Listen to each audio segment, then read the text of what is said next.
नमस्कार। आज की हमारी कहानी है उस पत्थर के बारे में जिसने डूबने से इनकार कर दिया।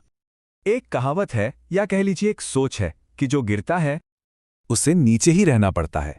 मतलब जब जिंदगी किसी को एक बार नीचे धकेल देती है ना, तो फिर से ऊपर उठना वो नामुमकिन सा हो जाता है। लेकिन सोचिए, क्या हो अगर कोई पत्थर डूबने से ही इनकार कर दे।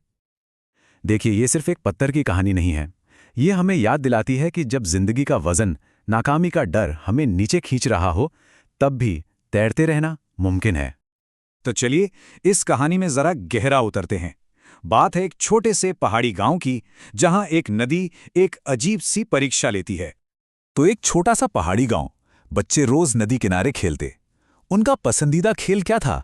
पानी में पत्थर फेंकना, ये देखने के लिए कि कौन सा डूबता है और कौन सा, कमाल है, उछल जाता है। और फिर एक दिन एक लड़के के हाथ एक अजीब सा पत्थर लगा, एकदम खुरदुरा, बेडोल और देखने में जितना लगता था उससे कहीं ज्यादा भारी। उसे देखकर बाकी बच्चे हंसने लगे। बोले, अरे ये तो पक्का सबसे तेजी से डूबेगा। मतलब उनको पूरा यकीन था कि ये पत्थर तो गया काम से। तो लड़के ने वो पत्थर फेंका और फिर जो हुआ वो किसी ने सोचा भी नहीं था। वो डूबा ही नहीं, एक पल के लिए पानी के ऊपर आया, तैरा और फिर धीरे धीरे नदी के बहाव के साथ आगे बढ़ गया। अब ये बात उस लड़के के दिमाग में घर कर गई। आखिर ऐसा हुआ कैसे?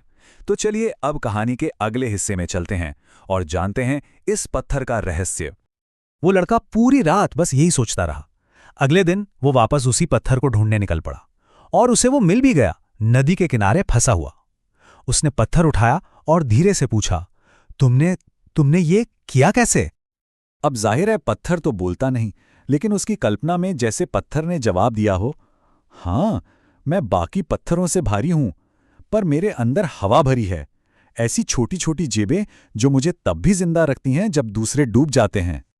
उस वक्त तो वो छोटा था, ये बात उसे समझ नहीं आई, लेकिन सालों बाद उसे इसका असली मतलब समझ आया। ये अंदर की हवा, ये असल में एक रूपक है। ये हमारी वो अंदरूनी ताकत है जो बाहरी दबावों के बावजूद हमें थामे रखती है। ये बनी है उम्मीद से, भरोसे से और हमारे अंदर जल रही आग से। और फिर जैसे जैसे वो लड़का बड़ा हुआ, जिंदगी ने उसे ठीक वैसे ही परखना शुरू कर दिया जैसे उस नदी ने पत्थर को परखा था, और यहीं से ये रूपक हकीकत बनने लगा। जिंदगी का वजन बढ़ता ही चला गया। कभी इम्तिहान में फेल हुआ तो कभी हाथ आए मौके गवा दिए। हर तरफ से बस नाकामी ही मिली। उसे ऐसा लगता था जैसे उसके आसपास सब लोग कितनी आसानी से तैर रहे हैं और वो है जो हर दिन और भारी होता जा रहा है। लेकिन हर बार जब भी जिंदगी उसे नीचे गिराती, उससे वो पत्थर याद आ जाता था, और वही याद उसकी सबसे बड़ी ताकत बन गई।